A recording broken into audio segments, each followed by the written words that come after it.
ஆவியில் எளிமை உள்ளவர்கள் பாக்கியவான்கள், துயரப்படுகிறவர்கள் பாக்கியவான்கள், சாந்த குணம் உள்ளவர்கள் பாக்கியவான்கள், நீதியின் மேல் பசிதாகம் உள்ளவர்கள் பாக்கியவான்கள் என்று சொல்லி நாம் ஒவ்வொரு காரியங்களாய் தியானித்து கொண்டு வந்தோம். நீதியின் மேல் பசிதாகம் உள்ளவர்கள் யார்? அவர்கள் எப்படிப்பட்ட நிலைமையிலெல்லாம் இருப்பார்கள்? எவைகளிலெல்லாம் அவர்கள் தாகமுள்ளவர்களாக இருக்க வேண்டும் என்கிற நிறைய காரியங்களை குறித்து நாம் தொடர்ச்சியாக தியானித்து கொண்டு வந்தோம். பலவிதமான நீதிகள் இருக்கு. ஆண்டவராய் இயேசு கிறிஸ்து கூட சொன்னார், இப்படி எல்லா நீதியை நிறைவேற்றுவது நமக்கு ஏற்றதாக இருக்கிறது என்று சொன்னார். அவ்விதமாக பல நீதிகள் இருக்கிறது. அந்த நீதியுடைய ஆழங்களை குறித்து நாம் தொடர்ச்சியாக தியானித்து கொண்டு வந்தோம். இயற்கை நீதியை குறித்து தியானித்தோம், சமூக நீதியை குறித்து தியானித்தோம். அதோடு கூட நாம் மூன்றாவதாக தனி மனித நீதியை குறித்து தொடர்ச்சியாக தியானித்து கொண்டிருக்கிறோம். அந்த தனி மனித நீதியிலே முதலாவது நேர்மையை குறித்து பார்த்தோம். இரண்டாவதாக சுய கட்டுப்பாடு, செல்ஃப் கண்ட்ரோலை குறித்து நாம் பார்த்தோம். இன்னைக்கு அதில் ஒரு மூன்றாவது காரியத்தை தியானிக்கும்படியாக இருக்கிறோம். ரோமருக்கு எழுதின நிருபம் 10வது அதிகாரம். ரோமருக்கு எழுதின நிருபம் அவருடைய 10வது அதிகாரம், 12வது அதிகாரம். ரோமருக்கு எழுதின நிருபம் 12வது அதிகாரம் அவருடைய 10வது வசனத்தை வாசிப்போம். சகோதர சிநேகத்திலே ஒருவர் மேல் பட்சமாயிருங்கள், கனம் பண்ணுகிறதிலே ஒருவருக்கொருவர் முந்தி கொள்ளுங்கள். ஆமேன். நாம் சுய மனித தனி மனித நீதியிலே இருக்கிற மூன்றாவது ஒரு நல்ல குணம், ஒன்று நேர்மை வேண்டும், இரண்டாவது சுய கட்டுப்பாடு வேண்டும் என்று தியானித்தோம். மூன்றாவது முக்கியமான ஒரு காரியம் சொல்லப்பட்டிருக்கிறது, மற்றவர்களை கனம் பண்ணுதல். ஆமேன். ஹானர் அப்படின்னு சொல்லலாம், ஹானர் பண்றது அப்படின்னு சொல்லலாம். எனக்கு அருமையான தேவனுடைய பிள்ளைகளே, நாம் மற்றவர்களை கனம் பண்ணணும், அது முந்திக் கொள்ள வேண்டும் என்று சொல்லி இந்த வேதவசனம் நமக்கு தெளிவாக சுட்டி காட்டுகிறது. கனம் பண்ணுவதிலே ஒருவருக்கு ஒருவர் முந்திக் கொள்ளணும். கனம் பண்ணுகிறதுங்கிறது ஒரு நல்ல குணம். அந்த குணம் இன்னைக்கு குறைந்து கொண்டே இருக்கிறது. யாரையுமே இன்னைக்கு இந்த கனம் பண்ணுறது அந்த லிஸ்ட்டில் பார்க்க முடியல. அவரவர் தங்களுக்குரிய கனத்தை தேடி போய் கொண்டிருக்கிறார்கள் வெளிய. பிறரை கனம் பண்ண வேண்டும் என்கிற அந்த எண்ணம் இன்றைக்கு சமுதாயத்தை விட்டு ஜனங்களை விட்டு விலகி போய் கொண்டிருக்கிற ஒரு காரியம். அந்த வேதம் தெளிவாக சுட்டி காட்டுகிறது, கனம் பண்ணுவதற்கு முந்திக் கொள்ளுங்கள். ஆமேன். இந்த கனம், இந்த ஹானர் என்கிற வார்த்தையிலே 3 காரியங்கள் அடங்கியிருக்கணும். ரெஸ்பெக்ட், அதாவது மரியாதை செலுத்துகிற. 2 ரெக்கார்ட், அதாவது கருத்தில் கொள்ளுதல், மற்றவர்களை கருத்தில் கொள்கிறது. 3 எஸ்டீம் அப்படின்னு, அதாவது போற்றுதல், மதித்தல், உயர்வாக கருதுதல். இதெல்லாம் இந்த ஹானர் என்கிற கனம் பண்ணுகிற அந்த வார்த்தைக்குள்ளால அடங்கி இருக்கிறது. இந்த ரெஸ்பெக்ட் என்கிற வார்த்தைக்கும் இந்த ஹானர் என்கிற வார்த்தைக்கும் கொஞ்சம் வித்தியாசங்கள் உண்டு. ஹானர் என்றால் அந்த உயர் நிலையில வைத்து பார்ப்பது, ரெஸ்பெக்ட் என்றால் கொஞ்சம் சாதாரண நிலைமை வைத்து பார்ப்பது. ஆனால் இது ரெண்டையும் இணைத்து தான் வேதாகமத்தில் சொல்லப்பட்டிருக்கிறது. அதை குறித்து தான் பார்க்க போகிறோம். அல்லேலூயா.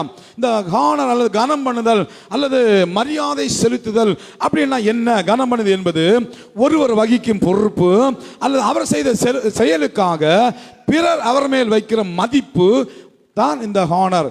மரியாதை என்பது ஒருவருக்கு ஒரு காட்டும் அன்பு, பாசம், அரவணைப்பு மற்றும் மதிப்பு மிக்க செயல் என்று சொல்லி நீங்க டிக்ஷனரியில் பார்க்க முடிகிறது. இந்த ஹானர் அல்லது இந்த ரெஸ்பெக்டுக்குள்ளால அடங்கி இருக்கிறது என்ன? மற்றவர்களை குறித்த அந்த எண்ணங்கள், மற்றவர்களை குறித்த எண்ணங்கள் உயர்வாகவும் அவர்களை குறித்த எண்ணங்கள் சிறப்பானதுமாக இருக்கும். மற்றவர்களின் எண்ணங்கள், உணர்வுகள் மற்றும் வரம்புகளுக்கு மதிப்பு கொடுக்கிற ஒரு அனுபவம். அதோடு கூட மற்றவர்களுடைய கௌரவம், மற்றவர்களுடைய பதவி மற்றும் அதிகாரத்துக்கு மதிப்பு கொடுத்ததை குறிக்கிறது. மற்றவர்களை பண்பாகவும் கனிவாகவும் பரிவுடனும் நடத்துவதை குறிக்கிறது. மற்றவர்கள் கூறுவதை அனுதாபத்துடனும் உற்சாகமுடனும் கவனிப்பதை குறிக்கிறது. மற்றவர்களின் தேவைகள் மற்றும் உணர்வுகளை கருத்தில் கொண்டு உதவுவதை குறிக்கிறது. மற்றவர்களை விமர்சனம் பண்ணாமல், குற்றப்படுத்தாம, அவர்களுக்கு நியாய தீர்ப்பு கொடுக்காம, அதாவது தவிர்ப்பதை குறிக்கிறது, அவாய்ட் பண்ணுவதை குறிக்கிறது. மற்றவர்களின் செயலுக்காக பாராட்டுதல் அல்லது அவர்களுக்கு நன்றி உணர்வோடு இருப்பதை குறிக்கிறது. பிறருடன் உள்ள எல்லா தொடர்புகளிலும் நேர்மையாகவும் வெளிப்படைத்தன்மையோடு இருப்பதை குறிக்கிறது. மற்றவர்களின் தனித்தன்மை மற்றும் பன்முகத்தன்மையை அங்கீகரித்தலை குறிக்கிறது. அல்லேலூயா. இதெல்லாம் இந்த ஹானர் அல்லது ரெஸ்பெக்ட்ல அடங்கி இருக்கிற முக்கியமான காரியங்கள். இந்த கனத்துக்கு பொதுவான ஒத்த வார்த்தைகளை தான் போற்றுதல், மதிப்பளித்தல், மரியாதை செலுத்துதல். ஆமேன். இந்த கனத்தை, மரியாதையை பல விதங்களில் வெளிப்படுத்தலாம். ஒன்று வெர்பல் ரெஸ்பெக்ட், அதாவது வாய்மொழியாக அவங்களுக்கு மரியாதை செலுத்துதல். ரெண்டாவது நான் வெர்பல் ரெஸ்பெக்ட், சொல்லப்படாத மரியாதை, உடல் மொழி மூலமாக, கண் அசைவு மூலமாக, அசைத்தல் மூலமாக, உடம்பை அசைத்து நம்ம சில நேரத்தில் அவங்களை ரெஸ்பெக்ட் பண்ணலாம். மூன்றாவது ரெஸ்பெக்ட், எழுத்துப்பூர்வமாக மரியாதை கொடுத்தல். நான்காவதாக ஆக்ஷனபிள் ரெஸ்பெக்ட், செயல்கள் மூலமாக மரியாதை, அதாவது உதவி செய்வது, ஆதரவு கொடுத்தல், அவங்களுக்காக வாதாடுதல், ஏதாவது ஒரு பரிசு பொருளை கொடுத்தல். இது கனப்படுத்துகிற வழிகள். அல்லேலூயா. இந்த கனப்படுத்தலை குறித்து வேதம் என்ன சுட்டி காட்டுகிறது? ரோமருக்கு எழுதின நிருபம் 12ஆம் அதிகாரம் 10வது வசனத்தில் நாம் வாசித்தோம், கனம் பண்ணுவதிலே ஒருவரை ஒருவர் முந்தி கொள்ளுங்கள். கரங்களை தட்டி கர்த்தருக்கு நன்றி சொல்லுங்களேன். அல்லேலூயா. கனம் பண்ணுவதிலே ஒருவரை ஒருவர் முந்தி கொள்ளுங்கள். அவன் என்ன கனப்படுத்தட்டும், அவன் என்ன கனப்படுத்தட்டும் இருக்காம நீ கனப்படுவதற்கு முந்தி கொள் அப்படின்னு சொல்லப்பட்டு இருக்கிறது. ஆமென். இது உலகத்துக்கு சொல்லப்பட்ட வார்த்தை அல்ல, இது சபைக்கு சொல்லப்பட்ட வார்த்தை. கிறிஸ்தவ ஸ்தாபனத்துக்கு சபைக்கு சொல்லப்பட்ட வார்த்தை, தேவ பிள்ளைகளுக்கு சொல்லப்பட்ட வார்த்தை. நீ மற்றவருடைய கனத்தை எதிர்பார்க்க, நீ முதல்ல கனப்படுத்த மற்றவர்களை. ஆமென். கனப்படுத்த முந்திக்கொள், கனப்படுத்த முந்திக்கொள் என்று சொல்லப்பட்ட 1 பேதுரு 2ஆம் அதிகாரம் 1 பேதுரு 2ஆம் அதிகாரத்திலே பேதுரு ஒரு காரியத்தை சுட்டி காட்டுற 1 பேதுரு 2ஆம் அதிகாரம் 17ஆம் வசனம் சொல்கிறது, எல்லாரையும் கனம் பண்ணுங்கள், சகோதரத்தில் அன்பு கூறுங்கள், தேவனுக்கு பயந்திருங்கள், ராஜாவை கனம் பண்ணுங்கள். ஆமென். கனம் பண்ணுவதில் ஒருவருக்கு முந்திக் கொள்ளுங்கள் என்று சொன்ன அந்த வேத வசனம் இங்கே ஒரு காரியத்தை சுட்டி காட்டுகிறது. எல்லாரையும் கனம் பண்ணுங்கள். ஆமென். எந்த ஒரு நபர்களையும் நீங்க ஒரு அற்பமா எண்ணவே கூடாது. எல்லாரையும் கனம் பண்ணணும். ஏன் அப்படின்னா நாம் எல்லாரும் தேவ சாயலில் சிருஷ்டிக்கப்பட்டவர்கள். ஆமென்.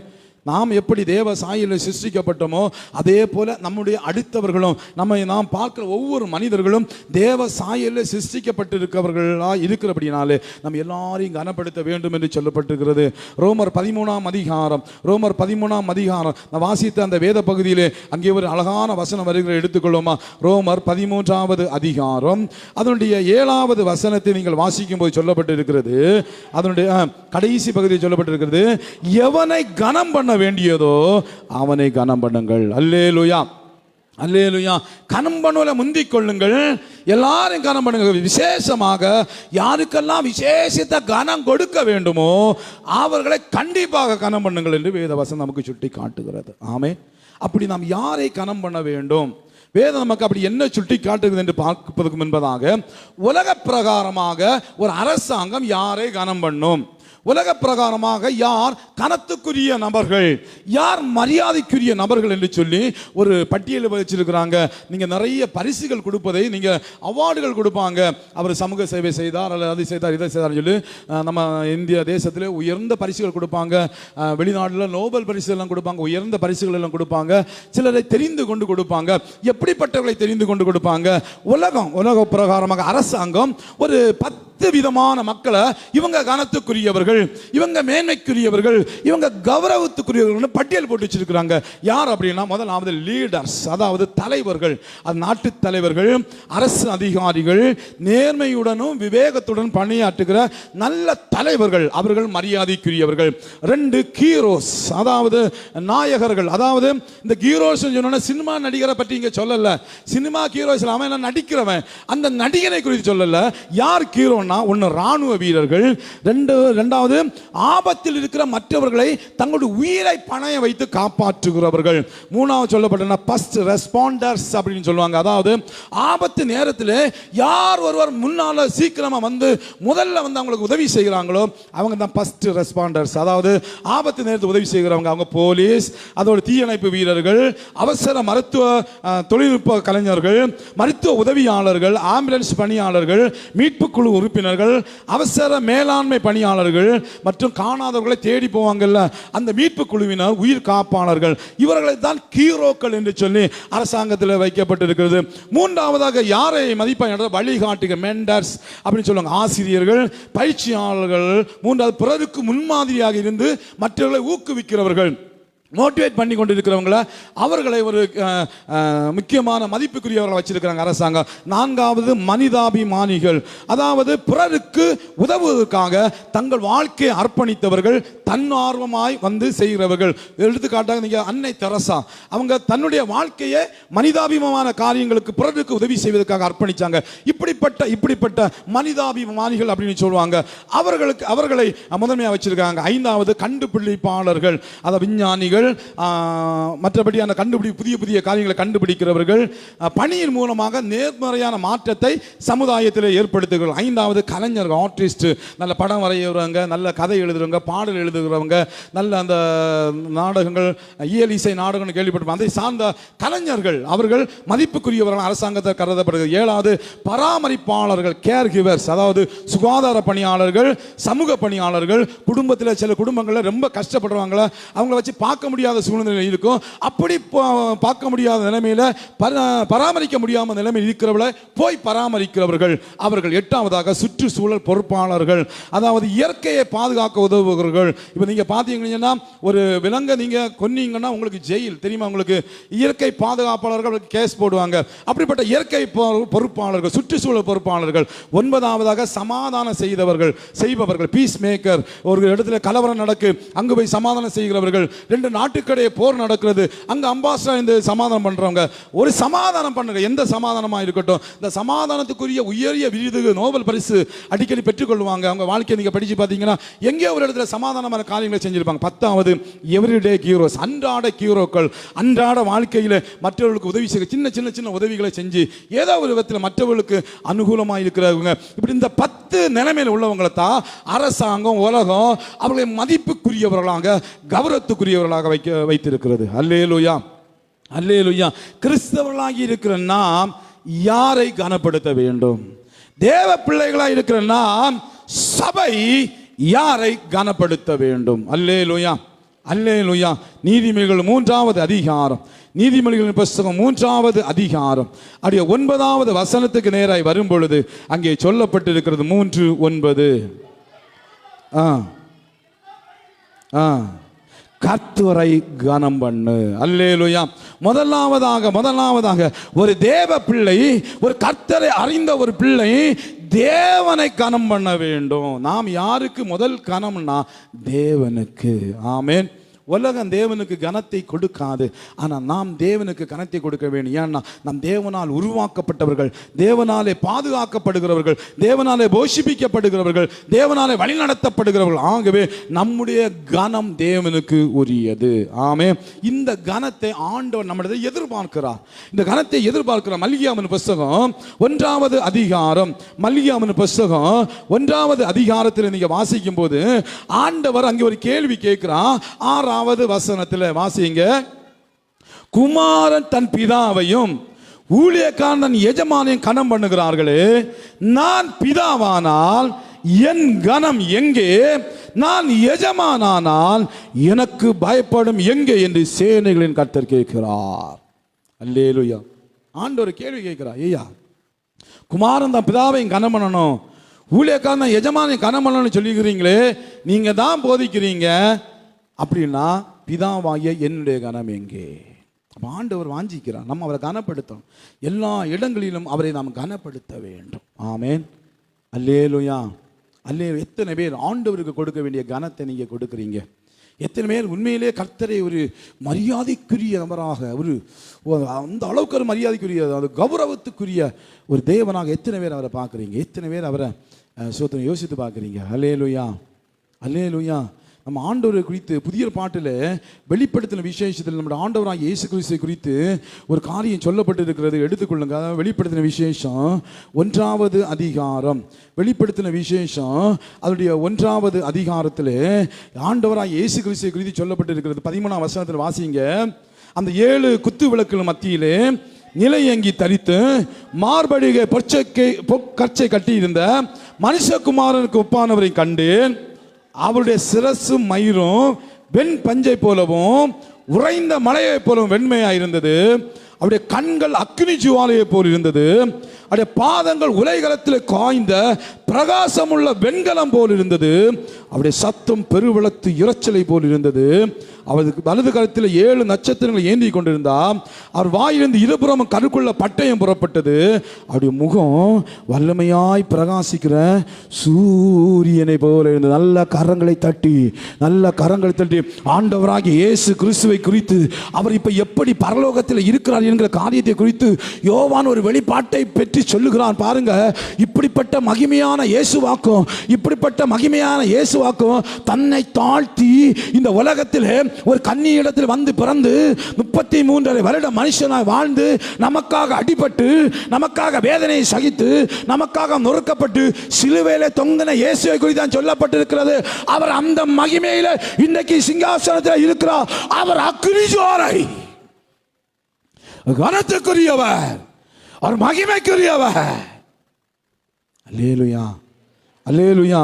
அதே வெளிப்படுத்தின விசேஷம், அதே வெளிப்படுத்தின விசேஷம் 4வது அதிகாரத்திலும் ஆண்டவராகிய கர்த்தருடைய அந்த வல்லமையை குறித்து சொல்லப்பட்டு அந்த விளக்கமாக சொல்லப்பட்டிருக்கிறது. அவர் எப்படிப்பட்டவராக இருக்கிறார், அவர் எப்படிப்பட்டவராக இருக்கிறார்னு சொல்லி அங்கே தெளிவாக சுட்டி காட்டப்பட்டிருக்கிறது. அல்லேலூயா, அல்லேலூயா. அங்கே சொல்லப்பட்டிருக்கிறது, நான் ஆவிக்குள்ள ஆனேன். 2ஆம் வசனத்திலிருந்து வீற்றிருந்தவர் பார்வைக்கு வச்சிரக்கல்லுக்கும் பதுமராகத்துக்கு ஒப்பாயிருந்தா, அந்த சிங்காசன சுற்றி வானவில் இருந்தது, அது பார்வைக்கு மரகதம் போல இருந்துச்சு. அங்கே சொல்லப்படி 7 தீபம் இருந்துச்சு, இடி முழக்கம் கேட்டுச்சு. அந்த வல்லமையை குறித்து, அந்த வல்லமை குறித்து அவர் அங்கே சொல்லி வருகிறார். 4வது அதிகாரம் 11ஆம் வசனம் சொல்லுகிறது, கர்த்தாவே தேவரின் மகிமையும் கனத்தையும் வல்லமையை பெற்றுக்கொள்வதற்கு பாத்திரராக இருக்கிறீர். நீரே சகலத்தையும் சிருஷ்டித்து உம்முடைய சித்தத்தினாலே அவைகள் உண்டாயிருக்கிறவைகளும் சிருஷ்டிக்கப்பட்டவைகளுமாய் இருக்கிறது என்றார்கள். அல்லேலூயா. அப்ப எவ்வளவு மகிமையா, எவ்வளவு மகிமையா இருக்கிறார் அவர் ஒருவர். கனத்துக்கும் மகிமைக்கும் வல்லமைக்கும் பாத்திர அந்த ஆண்டவர் நம்ம இன்னைக்கு எங்க வச்சிருக்கிறோம்? அந்த தேவன் நம்ம இன்னைக்கு எந்த இடத்துல வச்சு பார்க்கிறோம் சொல்லுங்க பாப்போம். நம்ம வாழ்க்கையில் கொஞ்சம் இடமாவது அவர் கொடுத்துருக்கிறோமா? கொஞ்சம் இடமாவது கொடுத்துருக்கோமா? இவ்வளோ அந்த வார்த்தை இந்த வெளிப்படுத்தின விஷயம் படிக்குமா? அவ்வளோ அக்கினிமயமான கண்கள், உலகளத்தில் காய்ந்த வெண்கலம் போன்ற பாதங்கள், அவர் சுற்றிலும் அக்கினி, அப்படிப்பட்ட அக்கினியில் இருக்கிற ஆண்டவர். இன்னைக்கு நம்முடைய தேவைகளை நிறைவேற்றுகிற வேலைக்காரனை போல நம்ம பயன்படுத்தி கொண்டு இருக்கிறோம். நம்ம ஜெபத்துக்கு பதில் தரணும், இல்லைன்னா நமக்கு கோபம் வந்துடும். நம்ம சொன்ன உடனே அவர் இயேசு எல்லாம் செஞ்சிடும், இயேசு கொண்டு சொன்ன உடனே எல்லாம் செஞ்சிடணும். அந்த அளவுக்கு ஒரு வேலைக்காரனா, அந்த அளவுக்கு ஒரு பணியாளனை தான் கர்த்தரை பார்க்குறேமே ஒழிய எவ்வளோ மகிமை பொருந்திய ஒரு தேவனாக பார்க்க தவறிவிட்டோம். அல்லேலூயா, அல்லேலூயா.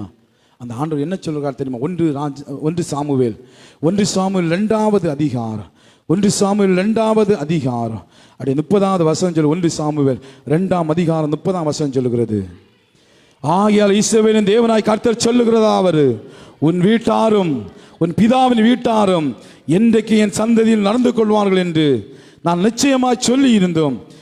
இனி அது எனக்கு தூரமாய் இருப்பதாக. என்னை கனம் பண்ணுகிறவர்களை நான் கனம் பண்ணுவேன், என்னை அசட்டை பண்ணுகிறவர்கள் கனஈனப்படுவார்கள் என்று கர்த்தர் சொல்லுகிறார். எனக்கு அருமையான தேவன் ஆண்டு சொல்றார், ஏன் உனக்கு ஒரு வாக்குத்தத்தத்தை தந்தேன், உனக்கு ஒரு வாக்குத்தத்தம் தந்தேன். உன் குடும்பம் என்னைக்கு ஆசீர்வாதமாக இருப்பாங்க, என் முன்னால நிற்பாங்க அப்படின்னு நான் உனக்கு ஒரு வாக்குத்தத்தத்தை தந்தேன். இனி அந்த வாக்குத்தத்தம் செயல்படாது. ஏன்னா என்னை யார் கனம் பண்ணுகிறார்களோ அவர்களை தான் நான் கனம் பண்ணுவேன். கரங்களை தட்டி ஹல்லேலூயா. உம்மாலாகாத காரியம் ஒன்றுமில்லை, உம்மாலாகாத காரியம் ஒன்றுமில்லை, உம்மாலாகாத காரியம் ஒன்றுமில்லை, எல்லாமே உம்மாலாகும். அல்லேலூயா. எல்லாமே உம்மாலாகும், ஆகும், எல்லாம் ஆகும், உம்மாலேதான் எல்லாம் ஆகும், உம்மாலேதான் எல்லாம் ஆகும். உம்மாலாகாத காரியம் ஒன்றுமில்லை, உம்மாலாகாத காரியம் ஒன்றுமில்லை, உம்மாலாகாத காரியம் ஒன்றுமில்லை, எல்லாமே உம்மாலாகும். அல்லேலூயா. மகிமை பொருந்தி ஆண்டவர் சொல்லுகிறான், என்னை யார் கனம் பண்ணுகிறாங்களோ கண்டிப்பா நானும் அவர்களை கனம் பண்ணுவேன். ஆமென், அல்லேலூயா. என்னை யார் அசட்டை பண்ணுகிறார்களோ கண்டிப்பா அவங்க கனஈனப்பட்டு போவார்கள். அப்போ ஆண்டவருக்கு கனம் கொடுக்கிறது ரொம்ப அவசியம். நீங்களும் உங்கள் குடும்பத்தாரும் கர்த்தரை கனம் பண்ணுங்கள். ஆமென், அல்லேலூயா. கர்த்தரை கனம் பண்ணுங்க. உங்கள் பிள்ளைகளுக்கு கர்த்தரை கனம் பண்ண கற்றுக் கொடுங்கள். ஒவ்வொரு நாளும் காலையில் எழுந்தோடனே ஒரு நன்றி ஆண்டவருக்கு சொல்லுங்கள். ஆண்டவர், இந்த நாளை எனக்கு தந்தபடிய நன்றி, உண்மை நான் உயர்த்துகிறேன் சொல்லி சொல்லுங்க. மனிதர்களுக்கு முன்பதாக கர்த்தரை கனம்படுத்துங்க. எல்லாருக்கும் முன்பதாக தேவனை உயர்த்துங்க. உங்கள் வார்த்தையில் தேவனை உயர்த்துகிற காரியங்கள் இருக்கட்டும். முதலாவது தேவனுக்கு முதலிடம் கொடுங்க. அல்லேலூயா. உங்கள் வீடுகளில் ஒரு நல்ல காரியம் நடக்கிறதா, உங்கள் வீட்டில் ஒரு ஆசீர்வாதமான நிகழ்வு நடக்கிறதா, முதலாவது மனிதனுக்கு சொல்வதற்கு முன்பதாக தேவனுக்கு கனத்தை கொடுங்க. இப்படிப்பட்ட ஒரு காரியத்தை எனக்கு ஏற்படுத்தி தந்தபடியாக உமக்கு நன்றின்னு சொல்லுங்க. இப்படிப்பட்ட ஆசீர்வாதம் நாட்களை தந்தபடியாக நன்றின்னு சொல்லுங்க. நம்ம எல்லாருக்கும் சொல்லி கடைசியில தான் ஆண்டவர்கிட்ட ஜெபம். ஆண்டவரே நான் எல்லாம் ரெடி பண்ணியிருக்கேன், நீங்கள் பார்த்துக்கொள்ளுங்க. ஆமென். அல்லேலூயா. முதல் கனம் தேவனுக்கு. எப்படி தேவனை கனம் பண்ணுவது? ஏசாயா 29வது அதிகாரம், ஏசாயாவின் புஸ்தகம் 29வது அதிகாரம் அதனுடைய 13ஆம் வசனம் சொல்கிறது, இந்த ஜனங்கள் தங்கள் வாயினால் என்னிடத்தில் சேர்ந்து தங்கள் உதடுகளால் என்னை கனம் பண்ணுகிறார்கள், அப்படி இருதயமோ எனக்கு தூரமாக இருக்கிறது. அவர்கள் எனக்கு பயப்படுகிற பயம் மனுஷனால் போதிக்கப்பட்ட கற்பனையாக இருக்கிறது. ஆண்டவர் வருத்தத்தோடு ஒரு காரியத்தை சொல்லுகிறார். ஐயா, என்னை எல்லாரும் கனம் பண்ணுகிறாங்க, எங்கன்னா உதட்டில் மட்டும் சோத்திரம்னு சொல்லிட்டு போகிறாங்க. ஆனால் அவங்க இருதயமோ தூரமாக இருக்கு. ஆராதனை பண்ணும்போது வாயில மட்டும் சோத்திரம் வருது, ஆனால் சிந்தனை எங்கேயோ போய் கொண்டு இருக்கிறது அப்படின்னு ஆண்டவர் வருத்தப்படுகிறார். ஆண்டவருக்கு நாம் செலுத்த வேண்டிய அந்த உதடுகள் அல்ல, உள்ளத்திலிருந்து ஆண்டவரை கனப்படுத்த வேண்டும். ஆமென். அல்லேலூயா. கர்த்தரை ஆராதிக்கிற ஆராதனை உள்ளத்திலிருந்து பொங்கி வர வேண்டும். தேவனை மகிமைப்படுத்துகிற அந்த எண்ணங்கள் உள்ளத்தில் இருதயத்திலிருந்து பொங்கி வர வேண்டும்.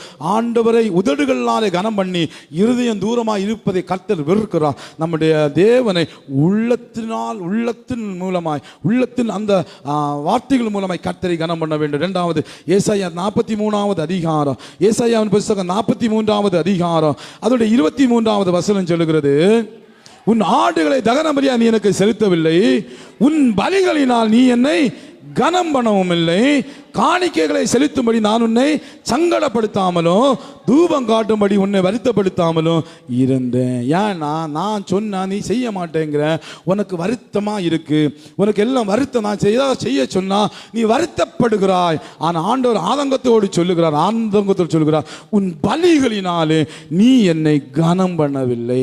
ஆண்டவர் பலிகளினாலே கனம் பண்ணுவதை விரும்புகிறார். பழைய ஏற்பாட்டு காலத்திலே மிருகங்கள் பலி செலுத்தப்பட்டு அந்த பலியை விரும்பினார். ஆனால் ஆண்டவர் விரும்புகிற உண்மையான பலி என்ன தெரியுமா? அவர் சில பலிகள் மேல் பிரியமாயிருக்கிறார். சங்கீதங்களின் புத்தகம் 50வது சங்கீதம், சங்கீதங்களின் புத்தகம் 50வது சங்கீதம் 23ஆம் வசனம் சொல்கிறது, ஸ்தோத்திர பலியிடுகிறவன் என்ன மகிமைப்படுத்துகிறான். அல்லேலூயா. அப்ப ஆண்டவர் விரும்புகிற பலி, முதல் பலி ஸ்தோத்திர பலி. அந்த ஸ்தோத்திர பலினாலே கர்த்தரை என்ன செய்யணும்? கனம் பண்ண வேண்டும். இரண்டாவது 51 சங்கீதம் 51:17 வாசிங்க.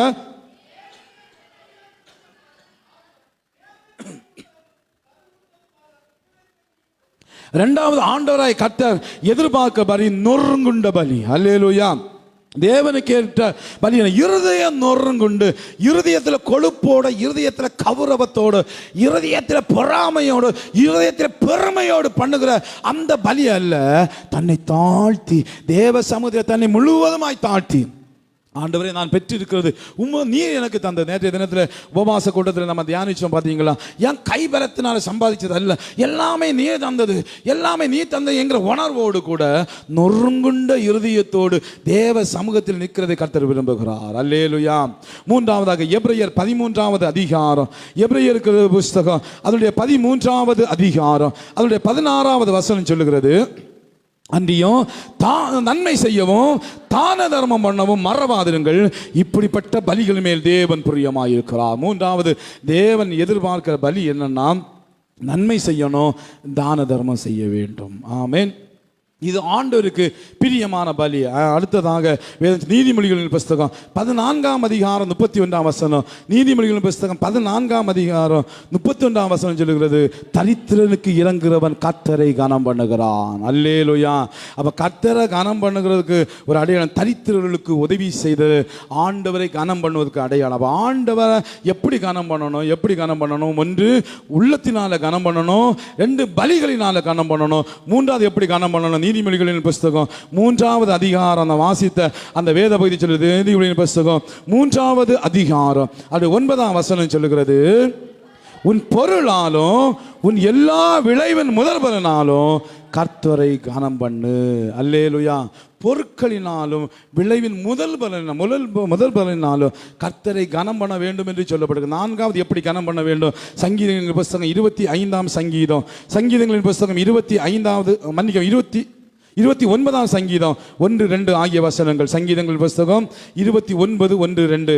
பலவான்களின் புத்திரரே, கர்த்தருக்கு மகிமையை வல்லமையை செலுத்துங்கள், கர்த்தருக்கே அதை செலுத்துங்கள், கர்த்தருடைய நாமத்துக்குரிய மகிமையை அவருக்கு செலுத்துங்கள், பரிசுத்த அலங்காரத்துடனே கர்த்தரை தொழுது கொள்ளுங்கள். அல்லேலூயா, அல்லேலூயா. கர்த்தரை தொழுது கொள்வதன் மூலமாக அவரை கனப்படுத்த முடியும். ஆமென். முதலாவது தேவனை, பிதாவாகிய தேவனை கனம் பண்ணணும். எப்படி கனம் பண்ணணும்? உள்ளத்தின் ஆழத்தில் இருந்து கனம் பண்ணணும், பலிகளினாலே கனம் பண்ணணும், பொருளாலும் முதற்பலினாலும் கனம் பண்ணணும், தொழுகையின் மூலமாய் கர்த்தரை கனம் பண்ண வேண்டும். ஆமென். இன்னைக்கு நிறைய நேரத்தில் நான் வர்ஷிப்பில் பார்க்குறேன். வர்ஷிப்புன்னு சொன்னாலே சில ஆட்கள் அங்கே அந்த போக்குவரத்துமாக இருக்கிறது. அந்த காகத்தை நோவா பேழையிலிருந்து வெளியே விட்டா. வேதம் சொல்லி அது போக்கும் வரத்துமா இருந்துச்சு. அதோட கொள்ள கொண்டு போச்சு. அல்லேலூயா, அல்லேலூயா. எனக்கு அருமையான தேவனுடைய பிள்ளைகளை, அப்படி அல்ல. தேவனை ஆராதிக்க வர்ஷிப் என்கிறது கர்த்தரை கனப்படுத்துகிற நேரம். ஆராதனை என்றாலே தேவனை கனப்படுத்தல் என்று தான் அர்த்தம். ஆராதனை வர்ஷிப் என்கிற வார்த்தையுடைய ஆழமான அர்த்தம் தேவனை உயர்த்துதல், தேவனை கனப்படுத்துதல். ஆமென். வர்ஷிப்புனாலே உடனே எழும்பி நின்று கண்களை மூடுங்க. ரேஷன் கடையில் போய் 3 மணி நேரம் நிற்கிறாங்க, சர்ச்சில் 10 நிமிஷமெல்லாம் நிற்க முடியலை. வர்ஷிப்புனா அது சின்ன பிள்ளைங்க கூட உட்கார்ந்துருக்குறாங்க, அப்படியே கீழே உட்கார்ந்துருக்குறாங்க. வயசானங்க அம்மாமாரும் ஐயாமாரும் கர்த்தர் அப்படியே கண்களை மூடி ஆராய்க்கிறாங்க. இந்த வாலிப தம்பிமாரும் சின்ன பிள்ளைங்க கீழே உட்காந்து இந்த பேத்த முளைச்ச அல்லேலூயா, அல்லேலூயா. பாருங்க, கர்த்தரை கனம் பண்ணணையா. ஆண்டவர் சொன்னார், என்ன கனம் பண்ண நான் உன்னை கனம் பண்ணுவேன், நீ என்ன அசட்டை பண்ணா நீ அவ்வளோதான். அந்த வர்ஷிப் நேரங்கள், அந்த வர்ஷிப் நேரம் தான் தேவ பிரசன்னம் நம்ம மேலே இறங்குற நேரம். பிரசங்க நேரத்தில் உங்களுக்கு வார்த்தைகள் வரும், உங்களை பலப்படுத்த வருது. ஆனால் வர்ஷிப் நேரம் தான் தேவ பிரசனம், தேவ ஆசீர்வாதம், தேவ நன்மைகள் நம்ம எல்லாம் இறங்கி வருகிற நேரம், நமக்கு சமாதானம் உண்டாகிற நேரம். வார்த்தைகள் பிரசங்கள் எல்லாம் நம்ம குத்தும் கிழிக்கும். ஆனால் பிரசன்னம், தேவ பிரசனம், தேவனுடைய மகிமை நம்ம மேலே இறங்கும்போது நம்முடைய இருதயமெல்லாம் காயம் கட்டப்படும், நமக்கு ஒரு மெய் சமாதானம் வரும். அல்லேலூயா. அதை உணர்ந்தவங்க தான் அதை ஸ்தோத்திரம் ஆண்டவரை மகிமைப்படுத்த முடியும்.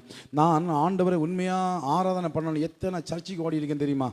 அவ்வளோ எனக்கு வர்ஷிப் பண்ண ரொம்ப பிடிக்கும். இதனால் அந்த காலத்தில் நம்ம ஆலயங்களில் வர்ஷிப்பு கிடையாது.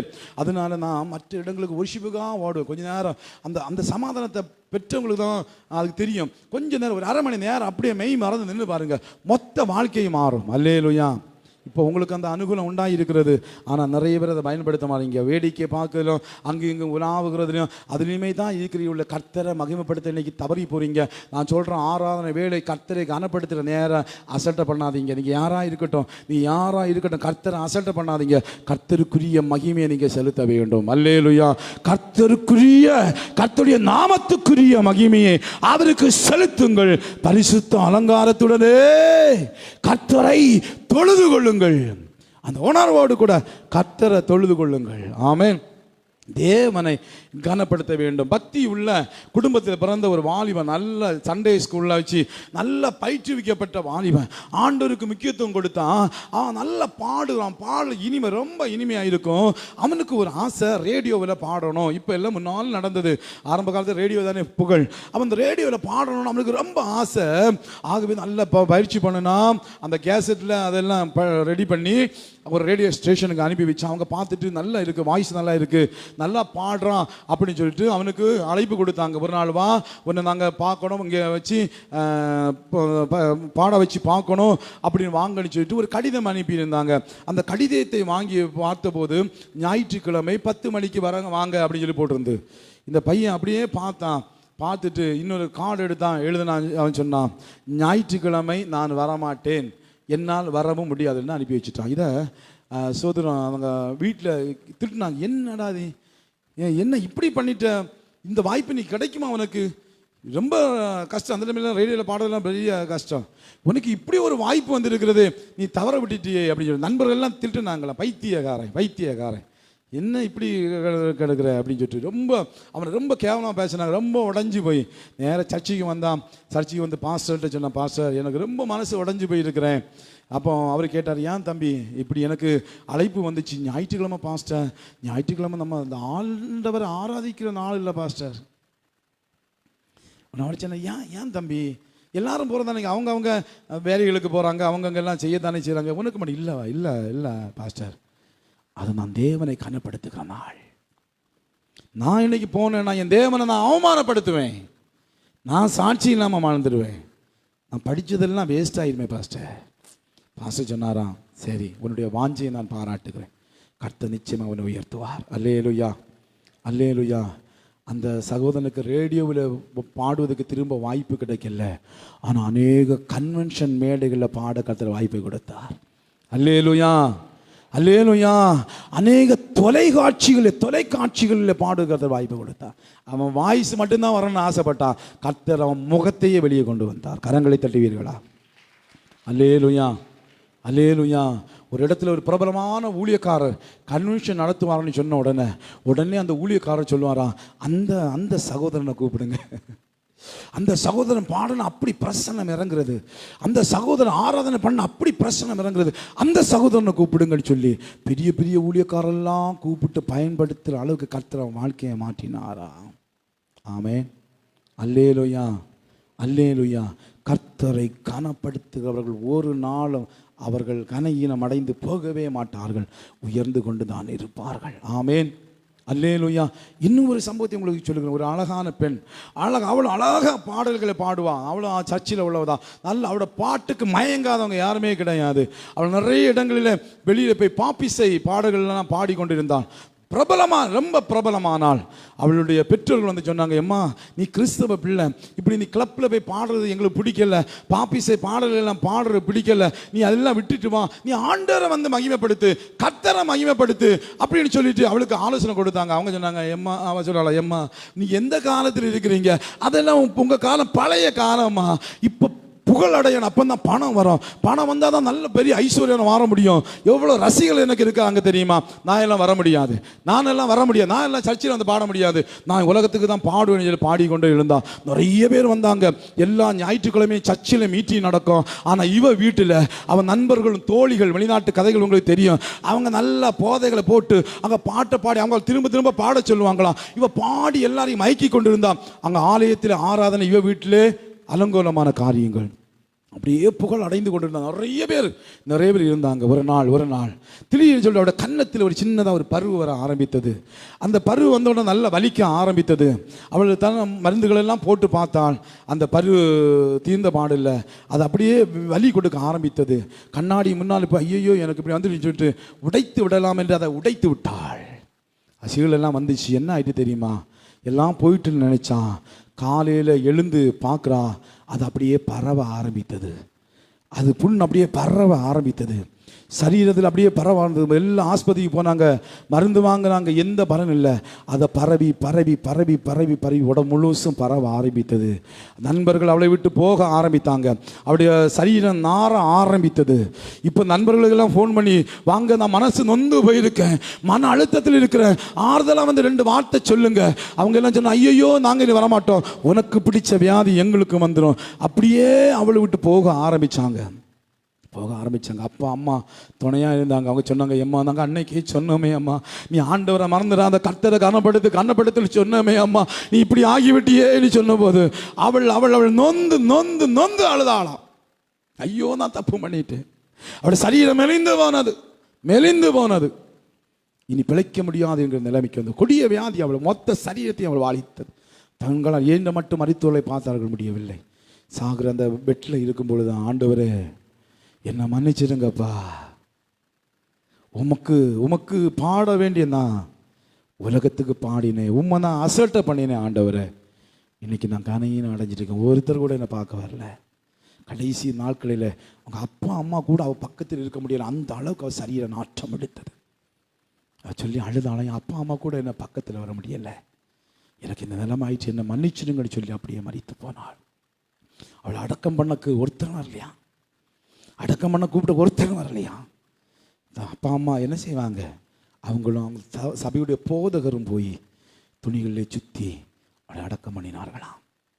எனக்கு அருமையான தேவனுடைய பிள்ளை, உன் வாழ்க்கையில் யாரை கனப்படுத்தி கொண்டிருக்கிறாய்? யாருக்காக நீ ஓடிக்கொண்டிருக்கிறாய்? யாருக்காக ஓடிக்கொண்டிருக்கிறாய்? கொஞ்சம் யோசித்து பாருங்க. உங்க வாழ்க்கையில யோசித்து பாருங்க. தேவனை முதலாவது நாம் கனப்படுத்துகிறவர்களாக காணப்பட வேண்டும். தேவனுக்குரிய கனத்தை நாம் கொடுக்க வேண்டும். இரண்டாவது நாம் யாரை கனப்படுத்த வேண்டும்? யாத்திரையாகமம் 20வது அதிகாரம், யாத்திரையாகமம் 20வது அதிகாரம் அப்படியே 12வது வசனம் சொல்லுகிறது. யாத்திரையாகமம் 20ஆம் அதிகாரம் 12ஆம் வசனம், உன் தேவனாய கர்த்தர் உனக்கு கொடுக்கும் தேசத்திலே உன் நாட்கள் நீடித்திருப்பதற்கு உன் தகப்பனின் தாயையும் கனம் பண்ணுவாயாக. ஆமென், அல்லேலூயா. ரெண்டாவது நாம் கனம் யாருக்கு தெரியுமா? முதல் கர்த்தருக்கு கொடுக்கணும். ரெண்டாவது நாம் கனப்படுத்த வேண்டிய நம்முடைய பெற்றோர்கள். எபேசியர் 6ஆம் அதிகாரம் 2-3 வசனங்களிலும் அது சொல்லப்பட்டிருக்கிறது. உன் வாழ்நாள் நீடித்திருப்பதற்கு நீ கனம் பண்ண. இதுதான் வாக்குத்தத்தம் உள்ள முதலாவது கற்பனை. கற்பனையில் பொதுவாக வாக்குத்தத்தங்கள் இருக்காது. ஆனால் ஆண்டவராகிய கர்த்தர் அந்த வாக்கு தத்தத்தை அதுக்குள்ள வச்சு, நீ நல்லா இருக்கிறியா, இருக்கணும்னு விரும்புறியா, நீடித்த ஆயுளோடு வாழணும் விரும்புறியா, நீ சந்தோஷமா இருக்கணும்னு விரும்புறியா, பூமியில உன் வாழ்நாள் நீடிக்க வேண்டும் என்று விரும்புறியா, உன் தகப்பனின் தாயும் கனம் பண்ணுவாயாக. நாம் ஆண்டு கொடுத்த முக்கியமான கட்டளைகள் ஒன்று ஹானரி பேரண்ட்ஸ். உன் தகப்பனையும் தாயும் கனம் பண்ணும். மூன்றாவது நம்ம யாரை கனம் பண்ண வேண்டும்? ரோமர் 13ஆம் அதிகாரம் 1வது வசனத்திலிருந்து 7ஆம் வசனம் வரை வாசிக்க வேண்டாம். அதிகாரத்தில் உள்ளவர்களை கனம் பண்ண வேண்டும். இன்னைக்கு அதிகாரிகளை யாரும் மதிக்கிறதே இல்லை. எனக்கு அருமையான தேவனுடைய பிள்ளைகளே, ஆனால் ஒரு கிறிஸ்தவர்களாக, ஒரு தேவ பிள்ளைகளாக அதிகாரிகளை மதிக்க. அதிகாரி துன்மார்க்கம்தான், அதிகாரி துஷ்டத்தனத்துக்கு தான் காரணமாக இருக்கிறாங்க. வசனமும் அதை தான் சொல்லுகிறது. நீங்கள் அந்த 13ஆம் அதிகாரத்தை எடுத்தீங்கன்னா அங்கே சொல்லப்பட்டிருக்கிறது 3ஆம் வசனம், மேலும் அதிகாரிகள் நற்கிரியைகளுக்கல்ல துர்க்கிரியைகளுக்கே பயங்கரமாக இருக்கிறார்கள். ஆகையா நீ அதிகாரத்துக்கு பயப்படாது இருக்க வேண்டுமானால் நன்மை செய், அதனால் உனக்கு புகழ்ச்சி உண்டாகும், உனக்கு நன்மை உண்டாகும் பொருட்டு அவன் தேவ ஊழியக்காரனாக இருக்கிறான். ஒரு வில்லேஜ் ஆபீசர் தேவ ஊழியக்காரன் என்று வசனம் சொல்லுகிறது. அல்லேலூயா, அல்லேலூயா. ஒரு பஞ்சாயத்து தலைவர் தேவனுடைய ஊழியக்காரன் என்று வசனம் சொல்லுகிறது. ஐயா, உண்மையாகவா? நம்ம எல்லாம் பார்க்க தவறி விட்டோம் ஐயா. வேதம் சொல்லுகிற அதிகாரம் எந்த மனுஷனுக்கும் ஒன்றாம் வசனம், எந்த மனுஷனும் மேலான அதிகாரம் உள்ளவருக்கு கீழ்ப்படிய வேண்டும். தேவனாலே அன்றி ஒரு அதிகாரமும் இல்லை. உண்டாயிருக்கிற அதிகாரங்கள் தேவனாலே. தேவன் நினைக்காம ஒருத்தனை வர முடியாது அதிகாரத்தில். அது யாராக இருக்கட்டும், அது பிரதமராக இருக்கலாம், ஜனாதிபதியாக இருக்கலாம், முதல்வராக இருக்கலாம், அதிபர்களாக இருக்கலாம், ஏன் ஒரு பஞ்சாயத்து தலைவராக இருக்கலாம். தேவன் இல்லாமல், தேவன் சித்தம் வைக்காமல் அவங்க வரவே முடியாது. அப்படி வந்திருக்கிறாங்கன்னா அவர்கள் தேவனாலே ஏற்படுத்தப்பட்டிருக்கிறார்கள். அவங்க ஒரு ரட்சிக்கப்படாதவங்களாக இருக்கலாம், புற மதஸ்தவர்களாக இருக்கலாம், ஆனால் வேதம் அவர்களை தேவ ஊழியக்காரர்கள் என்று சொல்லுகிறது. நல்ல படிங்க வசனத்தை. அல்லேலூயா. அவங்களுக்குரிய கனத்தை நாம் கொடுக்க வேண்டும். 5ஆம் வசனம் சொல்லுகிறது, 4ஆம் வசனம் கடைசி சொல்லுகிறது, தீமை செய்கிறவருமே கோவாக்கினை வர பண்ணும்படி அவன் நீதியை செலுத்துகிறார் தேவ ஊழியக்காரனா இருக்கிறானே. ஆகையால் நீங்கள் கோபாக்கின் நிமித்தம் மாத்திரமல்ல மனசாட்சி நிமித்தமும் இதுக்காக வரியை கொடுக்குறீங்க. ஆகையால் 7ஆம் வசனம், ஆகையால் யாவருக்கும் செலுத்த வேண்டிய கடமைகளை செலுத்துங்க. எவனுக்கு வரியை செலுத்த வேண்டியது அவனுக்கு வரியையும், எவனுக்கு தீர்வை செலுத்த வேண்டிய அவனுக்கு தீர்வையும் செலுத்துங்கள்.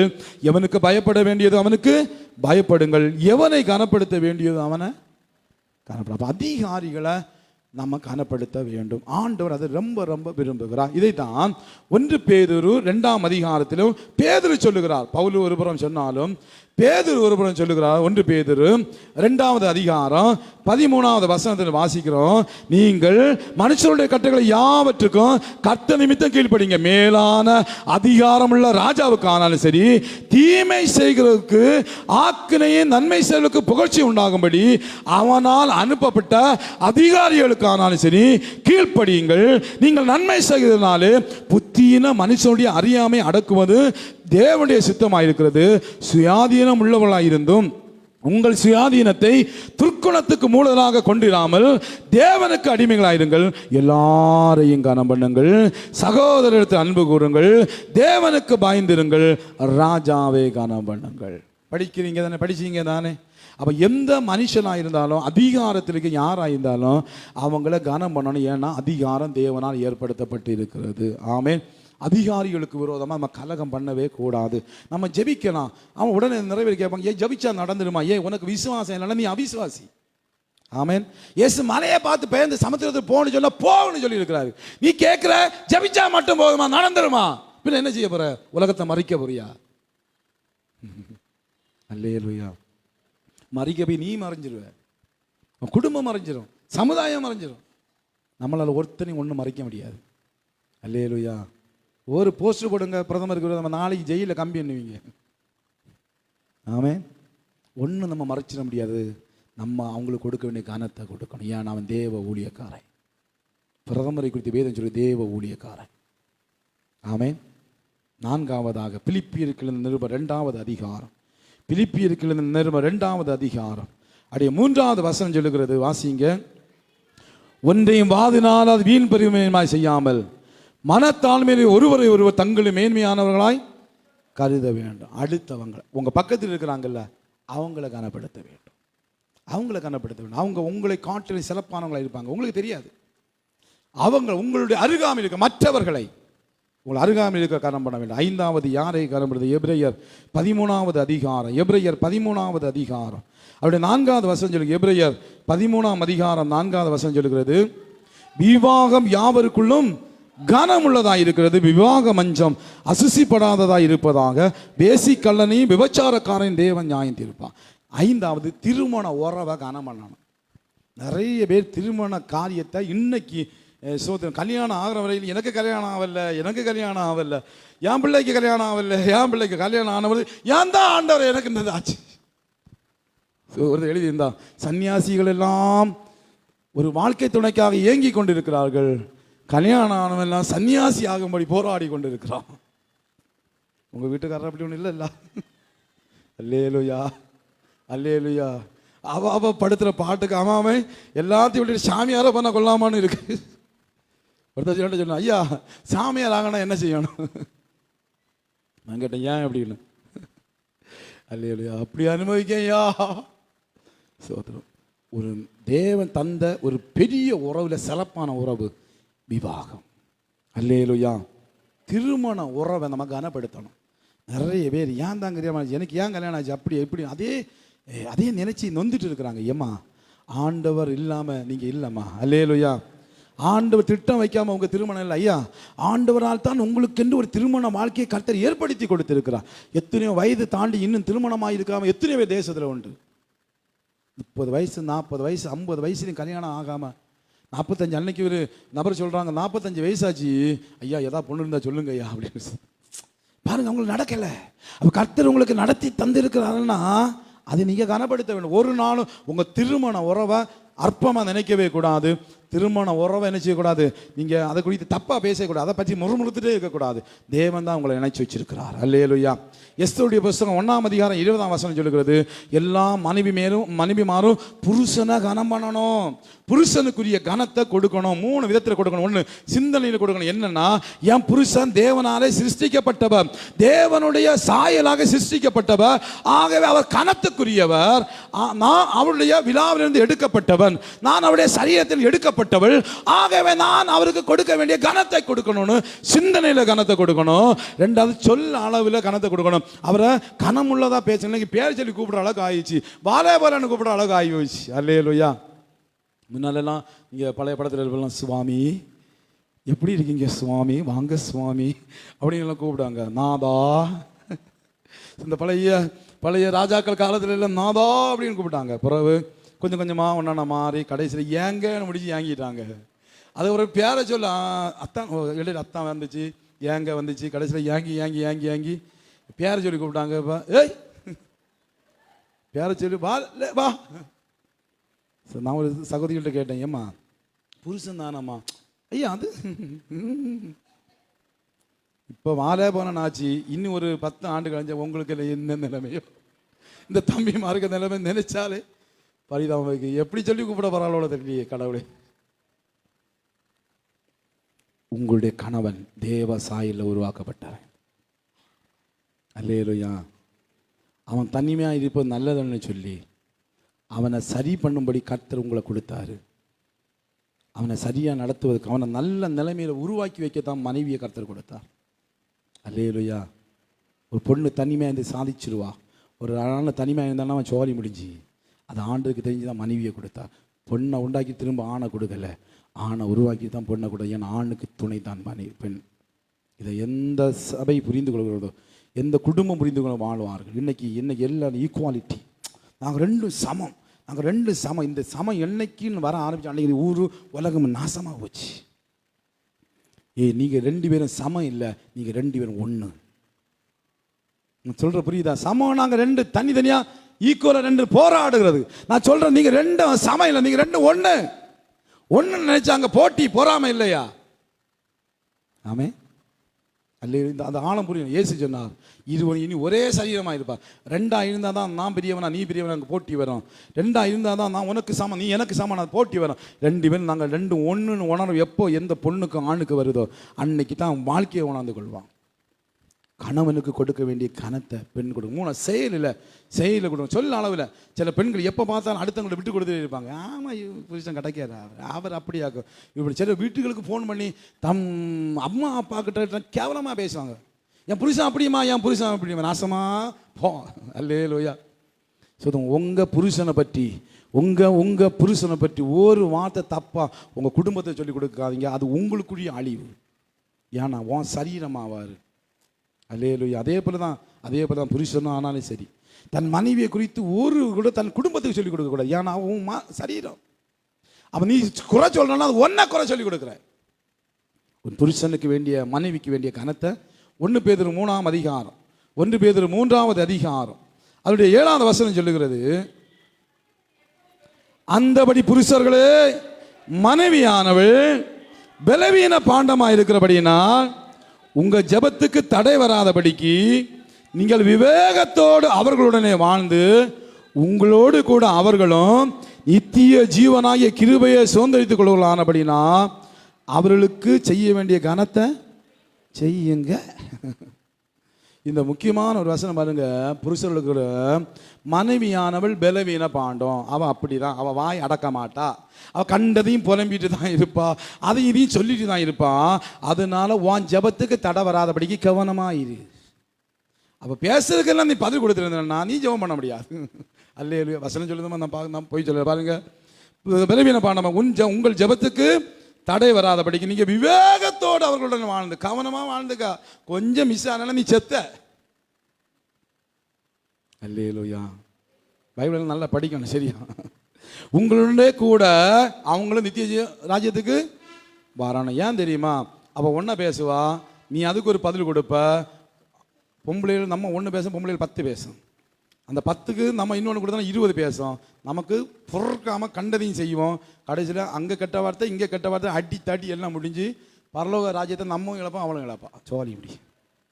அதனால தான் இங்கே பேதுரு சொல்ல, கவனமாக உன் குடும்ப வாழ்க்கையில் கவனமாயிரு, உன் வார்த்தைகளை கவனமாக, உன் ஜெபத்துக்கு தடை வராதபடிக்கு உன் மனைவிக்கு செலுத்த வேண்டிய கனத்தை செலுத்து. ஆமென். மனைவிமார்களுக்கும் கனத்தை கொடுக்கணும். ஏன் தெரியுமா? அவளும் நம்முடைய சரீரம். ஆமென்.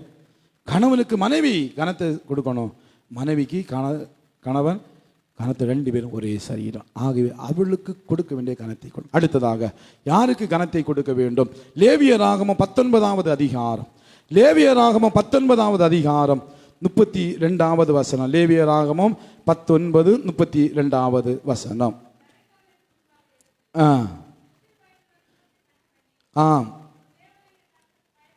அல்லேலூயா, அல்லேலூயா. இங்கே அழகா ஒரு காரியம் சொல்லப்பட்டு இருக்கிறது. நீ நரைத்தவனுக்கு முன்பாக எழுந்து முதிர் வயது உள்ள முகத்தை கனம் பண்ணி உன் தேவனுக்கு பயப்படுவாயாக. வயசுக்கு மூத்தவங்களை கனம் பண்ணணும். இன்னைக்கு யாருமே வயசு மூத்த அடிக்க போறாங்க. அப்பா அம்மாவே அடிக்கிறோம், பின்ன மற்றவங்களை சும்மா விடுவாரா? நம்ம வயசுக்கு மூத்தவங்க யாரா இருந்தாலும் அவங்கள கண்டிப்பாக, குறிப்பாக ரொம்ப வயசாக இருக்கிறாங்கல்ல, அவங்கள கனம் பண்ணணும்னு சொல்லப்படும். அது தேவனுக்கு பயப்படுகிறதுக்கு ஒரு அடையாளமாகும். ஆமென். அல்லேலூயா.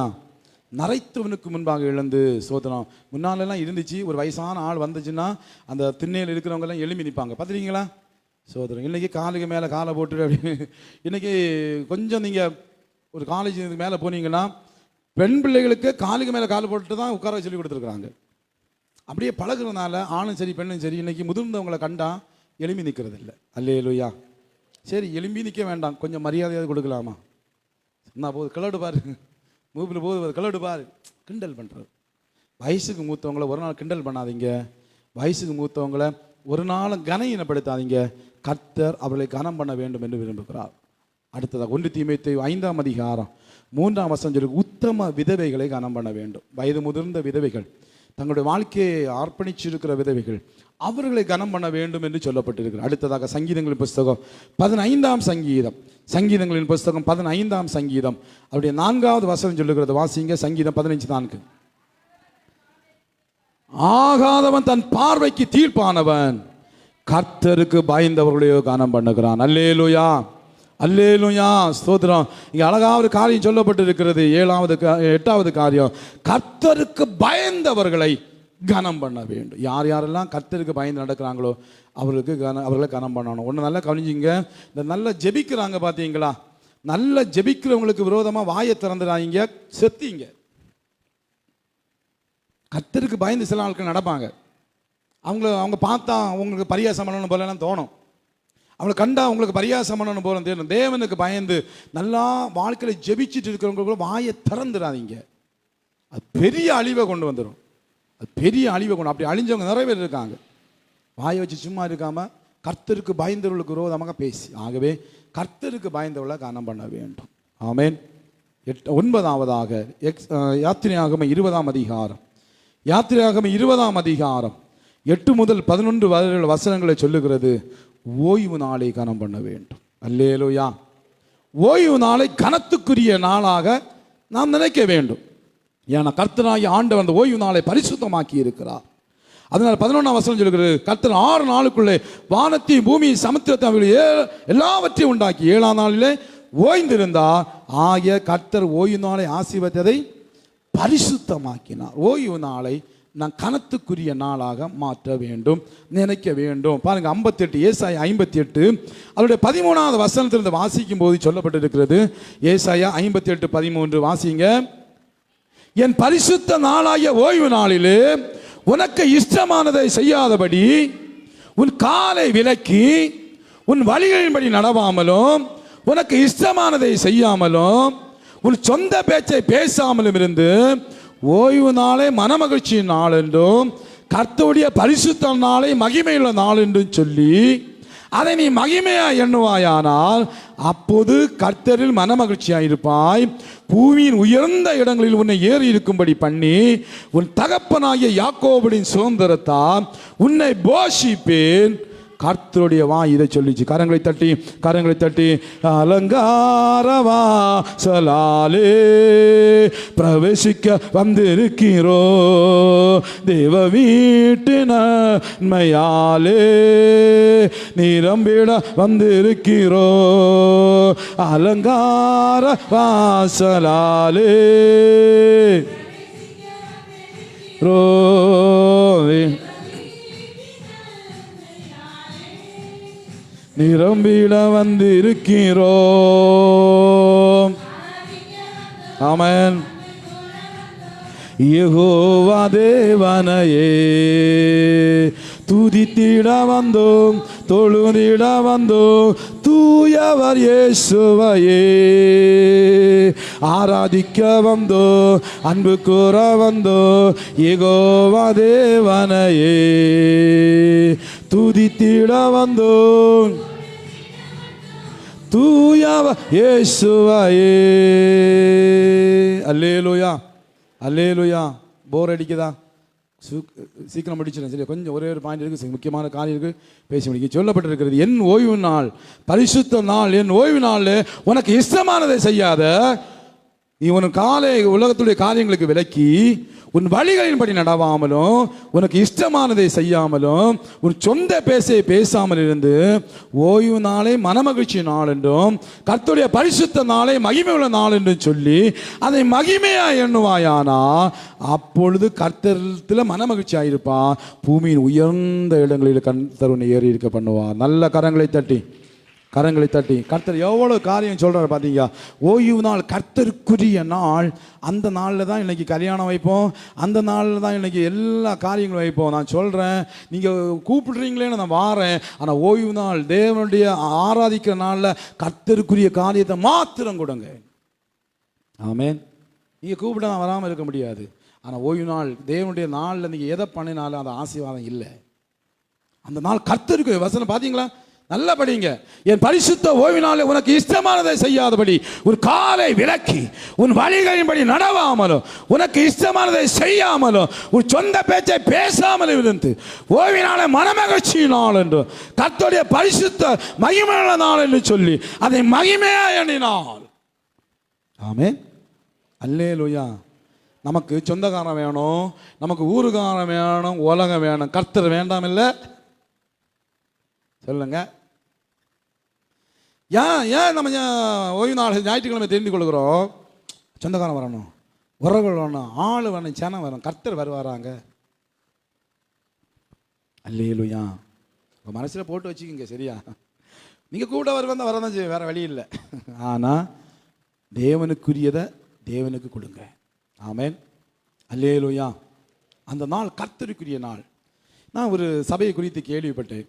காலையில் அவங்க சண்டே ஸ்கூல், அடுத்து ஆராதனை நடக்குது. ஆராதனை முடிஞ்ச பிற்பாடு அங்கே கணக்கு எல்லாம் முடிச்சுட்டு அந்த ஊழியக்காரர் பிள்ளைகளை கூட்டிகிட்டு போய் வீடு சந்திக்கிறாரு. ஞாயிற்றுக்கிழமை பிள்ளைகளை கூட வீடு சந்திச்சிட்டாரு. அது மத்தியானம் மேலே வராங்க. 4 மணிக்கு ஆண்கள் சங்கம் நடக்குங்க. ஆண்கள் எல்லாம் கூடி வராங்க. ஒருத்தர் பேசியிருக்கும் போது சொல்கிறாரு, ஐயா இப்போ பழையது போல எல்லாம் ஆட்கள் வரமாட்டேங்கிற, பிள்ளைங்கள் எல்லாம் ரொம்ப வரமாட்டேங்குது, ஆட்கள் ரொம்ப வரமாட்டேங்கிறாங்க, கொஞ்சம் தாயா இப்போ வராங்க. அந்த ஆண்கள் சங்கம் ஞாயிற்றுக்கிழமை ஜோம் பண்ண அங்கெல்லாம் வேற ஒன்றும் இல்லை, கூடி ஜோம் பண்ணுவாங்க, கர்த்தரை மையப்படுத்தாங்க. கொஞ்சம் ஆட்கள் தாயா வராங்க. நான் சொன்னேன், இப்போ எத்தனை பேர் வராங்க? ஒரு 250 260 இருக்கட்டும். யாரு அவன்? ஆவிக்குரியவன். நமக்கு எப்படா கூட்ட முடியும்? பலருக்கு பல வேலை, பலருக்கு அரசாங்கத்தை வாழ வைக்கல, டாஸ்மார்க் வேலை. எப்படா மத்தியானம் நேரம் கிடைக்கும் போய் போட்டுட்டு வந்து வீட்டில் கிடக்கலாம். அதனால தான் நிறைய பேர் சாயந்தரம் சர்ச்சைக்கு வர மாட்டாங்க. இப்போ நிறைய பேர் தண்ணி அடிக்கிறவங்க வர மாட்டாங்க. ஏன் குடிக்காதுன்னு சொல்லிட்டு கிடக்காரு. இப்போ நீ குடிச்சு சாங்கன்னு சொல்லவாயா? அல்லேலூயா, அல்லேலூயா. அதோட முடிஞ்சல. அடுத்து பெண்கள் சங்கம், சாயந்தரம் அடுத்த ப்ரேயர். அந்த நாள் முழுசு ஆண்டவருக்குன்னு கொடுக்குறாங்க. நம்ம என்ன செய்கிறோம்? கர்த்தருக்குரிய நாளை கர்த்தருக்கு கொடுங்கள். அல்லேலூயா. கடைசியாக நம்ம யாரை கனப்படுத்த வேண்டும்? 1 தீமோத்தேயு 5ஆம் அதிகாரம் சொல்லி முடிக்கிறோம். 1 தீமோத்தேயு 5ஆவது அதிகாரம் அதோடைய 17ஆவது வசனம். 1 தீமோத்தேயு 5:17. நன்றாய் விசாரணை செய்கிற மூப்பர்களை விசேஷமாக திருவசனத்திலும் உபதேசத்திலும் பிரயாசப்படுகிறவர்களை இரட்டிப்பான கனத்துக்குரிய பாத்திரவான்களாக என்ன வேண்டும்? கடைசி ஊழியக்காரங்களை கனத்துக்குரிய பாத்திரமாக என்ன வேண்டும்? சபையில் இருக்கிற மூப்பர்கள், லோக்கல் ஆபீசர்ஸை கனத்துக்குரிய பாத்திரமாக என்ன? வேத வசனம் சொல்லுகிறது, ஊழியக்காரங்களை, வசனத்தை பகிர்ந்து கொள்ளுகிற ஊழியக்காரங்களை திருவசனத்திலும் உபதேசத்திலும் பிரயாசப்படுகிறவர்களை இரட்டிப்பான கனத்துக்குரியவர்களாய் நீங்கள் என்ன? இன்னைக்கு நிறைய அவன் கல்லை, அவன் அப்படி பண்ணுறான், இவன் இப்படி பண்ணுறான், இவனை எப்போ ஒளிஞ்சு போவான். அல்லேலூயா. ஐயா வேதம் உனக்கு தெளிவாக சுட்டி காட்டு. ஏன் தெரியுமா? ஏன் ஒரு ஊழியக்காரனை கனம் பண்ணணும் தெரியுமா? எபிரேயர் 13:17 சொல்லுகிறது, அவர்கள் உங்கள் ஆத்துமாவுக்கு உத்தரவாதிகள்.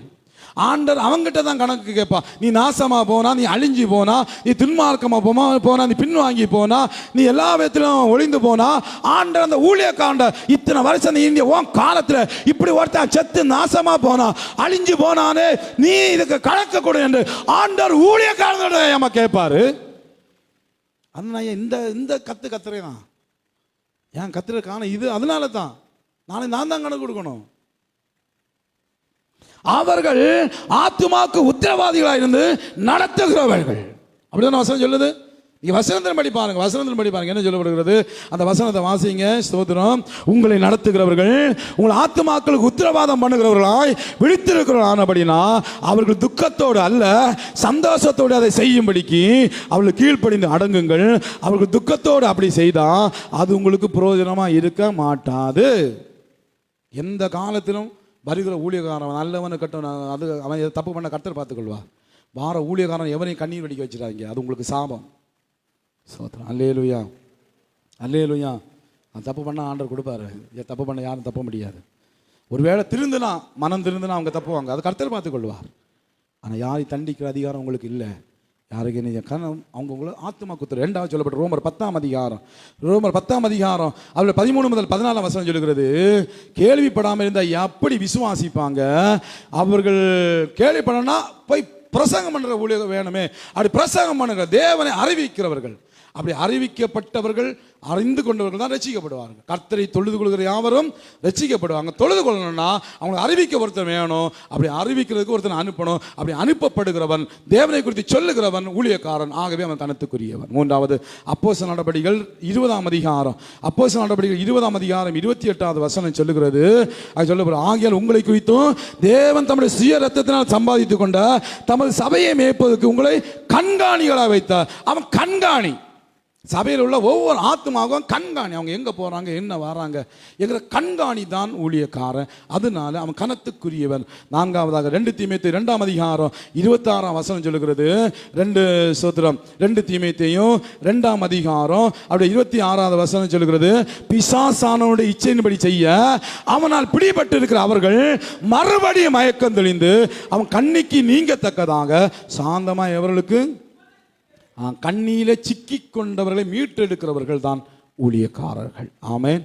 5வதாக 1 கொரிந்தியர் 4ஆம் அதிகாரம் 9 முதல் 13 வரை வசனம் சொல்லுகிறது, சபைக்காக ஜனத்துக்காக பாடுகளை சகிக்கிறவன் தான் ஊழியக்காரன். நீங்கள் நினைக்கலாம், என்னையா வெள்ளையும் சொல்லியும் போட்டுட்டு அலைகிறானுவா, இவங்களுக்கு என்ன கவலை, இவங்களுக்கு என்ன பாரம், இவங்களுக்கு என்ன காரணம். ஆனால் அநேக பிரச்சனைகளும் அநேக உபத்திரவங்களின் மூலமாகத்தான் அநேக ஊழியக்காரர்கள் போய் கொண்டிருக்கிறார்கள். அநேகருடைய வாழ்க்கையில் நிம்மதி இல்லை. ஏன் தெரியுமா? அவ்வளோ பாடுகள் சபைகளில். அநேகர் இன்னைக்கு அங்கலாய்த்து கொண்டிருக்கிறாங்க, வாழ்க்கையில் நொந்து கொண்டிருக்கிறாங்க. தேவன் அழைத்து விட்டார், அதை தாங்கி தான் ஆக வேண்டும். 1 கொரிந்தியர் 4ஆம் அதிகாரம் 1 கொரிந்தியர் 4ஆம் அதிகாரத்தில் பவுல் அங்கே சொல்லி வருகிறார் பாருங்க, எனக்கு தோன்றுகிறபடி நாங்கள் மரணத்துக்கு குறிக்கப்பட்டவர்களை போல இருக்கிறோம். உலகத்துக்கு தூதருக்கு நாங்க வேடிக்கையானோம், நாங்க பைத்தியக்காரர்களை போல எண்ணப்படுகிறோம், கனவீனராக இருக்கிறோம், நாங்க பலவீனராக இருக்கிறோம். 11ஆம் வயசு நேரம் வரைக்கும் பசி உள்ளவர்களும் தாகம் உள்ளவர்களும் நிர்வாணிகளும் குட்டுகிறவர்களும் தங்க இடம் இல்லாதவர்களும் அடுத்து அந்த கையினால் வேலை செய்து பாடுபடுகிறோம், வையப்பட்டு ஆசீர்வதிக்கப்படுகிறோம், துன்பப்பட்டு சகிக்கிறோம், தூசிக்கப்பட்டு வேண்டிக் கொள்கிறோம். இந்நாள் வரைக்கும் உலகத்தில் குப்பையை போலவும் எல்லாம் துளைத்து போடுகிற அழுக்கை போலவும் ஆனோம். ஒரு ஊழியக்காரனோட பாடுகளை பார்த்தீங்களா? நிறைய ஊழியக்காரர்கள் சபையை தம் மேலே சுமந்து கொண்டு ராத்திரி நிம்மதியை தூங்குறதில்லை தெரியுமா உங்களுக்கு? நிறைய ஊழியக்காரர்களை பிசாசு வேதனைப்படுத்தி கொண்டிருக்காங்க. உங்களுக்கு தெரியுமா? உங்களுக்கு அது தெரியாது. அல்லேலூயா, அல்லேலூயா. அதனால் ஊழியக்காரர் உங்கள் நிமித்தம் பாடுகளை சகிக்கிறவன். நிறைய வீடுகளுக்கு வருகிற தீமை, நிறைய வீடுகளுக்கு வருகிற தீங்கை ஊழியக்காரன் தான் பொறுப்படுத்திக் கொள்ளுகிறான். யான் அவன் தான் தேவனால் அபிஷேகம் பண்ணப்பட்டு வச்சிருக்கிறான், அந்த வைக்கப்பட்டிருக்கிறான் அந்த சபைக்காக. அதனால ஊழியக்காரர்களை இரட்டிப்பான கனத்துக்குரியவளை நடத்தணும்னு வசமிச்சிருக்கிறது. ஆமே. மோசே ஒரு அற்புதமான ஊழியக்காரன் சொல்லி முடிக்கிறேன். ஆண்டவர் ஒரு நாள் அவனை மலைக்கு வரை சொன்னார். போயிட்டு திரும்பி வரும்பொழுது ஜனங்கள் எல்லாம் விக்கிரக வழிபாட்டுக்கு போயிட்டாங்க. ஆண்டவருக்கு பயங்கர கோபம் வந்துச்சு. நீங்கள் 32ஆம் அதிகாரம் 9 வாசித்தீங்கன்னா ஆண்டவர் மோசையோட சொல்கிறார், மோசே நீ என்னை விட்டுரு, இந்த மொத்த ஜனத்தை நான் அழிச்சு போடுறேன், உன்னை நான் நல்லா வைப்பேன் மோசே, உன்னையும் உன் சந்ததியும் பாதுகாப்பும் நான் உயர்த்தி வைக்க போகிறேன், நீ என்னை விட்டுரு, இந்த ஜனத்தை அழிக்க போகிறேன், இவன் வணங்கா கழுத்துள்ள ஜனம் என்னை கஷ்டப்படுத்திட்டாங்க. உடனே மோசே என்ன தெரியுமா சொல்லுவான், ஆண்டவர் வேண்டாம் ஆண்டவர், பாவப்பா, இந்த ஜனம் என்னது வலது கைக்கு இடது கை வித்தியாசம் அறியாத ஜனம், இந்த ஜனத்தை விட்டுருங்க, பாவம்ப்பா, நீங்கள் இந்த ஜனங்களை அழிச்சு போடுவீங்க, உலகம் என்ன சொல்லும், இப்படி அழிச்சு போட்டாரே கடவுள் அப்படின்னு சொல்லுமே, ஆண்டவர் தயவு செஞ்சு அவங்க அழிச்சிடாதீங்கன்னு தரப்பில் நின்றான். ஆனால் அதே மோசே ஒரு காரியத்தை சொல்லுகிறான். உபாகமம் 3ஆம் அதிகாரம், அந்த வசனத்தை மட்டும் படிப்போம். உபாகமம் 3ஆம் அதிகாரம் அதோடைய 25வது வசனத்திலிருந்து வாசிக்கும் போது சொல்லப்பட்டிருக்கிறது. உபாகமம் 3ஆம் அதிகாரம் 25ஆம் வசனத்திலிருந்து